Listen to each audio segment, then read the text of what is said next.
ఆరు బ్రేకింగ్ వార్తల్లో మొదటిది డ్రగ్ పెడ్లర్లకు సీఎం రేవంత్ రెడ్డి ఇచ్చిన వార్నింగ్ మనకు ప్రధానంగా కనిపిస్తోంది. మొత్తం కలెక్టర్లు ఎస్సీల సమావేశంలో సీఎం రేవంత్ వార్నింగ్ ఇచ్చారు. తెలంగాణలో డ్రగ్స్ అనే మాటే వినపడకూడదంటూ కలెక్టర్లు ఎస్పీల సమావేశంలో కీలక నిర్ణయం తీసుకున్నారు రేవంత్. అధికారులు అలసత్వం ప్రదర్శిస్తే ఉపేక్షించబోమంటూ వార్నింగ్ ఇచ్చారు. ఇష్టం లేని వాళ్ళు బాధ్యతల నుంచి తప్పుకోవచ్చని కూడా చెప్పారు. ఇక రెండో బ్రేకింగ్ వార్త విషయానికి వద్దాం. కొడంగల్ మాజీ ఎమ్మెల్యే గురునాథ్ రెడ్డి కీలక వ్యాఖ్యలకు సంబంధించి మనకు అందుతోంది.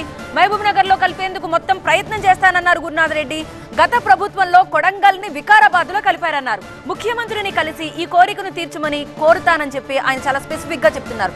మూడో బ్రేకింగ్ వార్త ఒకసారి మనం చూద్దాం. టీడీపీ జనసేన ప్రభుత్వం ఏర్పాటు తథ్యం అంటూ చంద్రబాబు చెప్తున్న వ్యాఖ్యలే మనకి ప్రధానంగా కనిపిస్తోంది. బికాజ్ రాష్ట్రాన్ని నాశనం చేశారు అధికారంలోకి వచ్చిన తర్వాత. రాష్ట్ర ప్రతిష్ట దేశ అంతర్జాతీయ స్థాయిలో భూస్థాపితమైపోయిందంటున్నారు.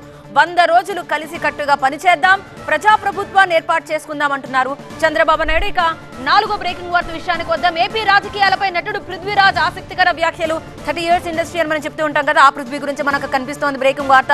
ఏపీ రాజకీయాలపై మొత్తం ఆయన చేసిన అంటే వైసీపీకి 175కి ఒకవేళ 175 సీట్లు వచ్చే పరిస్థితే ఉంటే ఎందుకు 92 స్థానాల్లో వైసీపీ అభ్యర్థుల్ని మార్చారు అనేది ఆయన వైపు నుంచి వస్తున్న ఒక ప్రశ్న. ఎక్కడి నుంచైనా పోటీ చేసేందుకు తాను సిద్ధమంటున్నారు. అంబటి ఓడిపోతే జబర్దస్త్ షోలకు పనికొస్తారని ఆయన ఒక సెటైరికల్ కమెంట్ కూడా చేశారు. ఇక ఐదో బ్రేకింగ్ వార్త విషయానికి వద్దాం. 3 ఘరానా మోసగాళ్లను అరెస్ట్ చేశారు హైదరాబాద్ పోలీసులు. మహీంద్రా వాహనాలను తక్కువ ధరకి ఇప్పిస్తామని పలువురిని మోసం చేసిన 3 సిసిఎస్ పోలీసులు అదుపులోకి తీసుకున్నారు. నిందితులు నవీన్, మధు, దుర్గా ప్రసాదులు రాజమండ్రికి చెందిన వారుగా గుర్తించారు. రైట్, ఇక నెక్స్ట్ మనం లాస్ట్ బ్రేకింగ్ వార్త. ఇండియన్ ఒలింపిక్ అసోసియేషన్ కు కేంద్రం వినతి అంటూ మనకు కనిపిస్తోంది.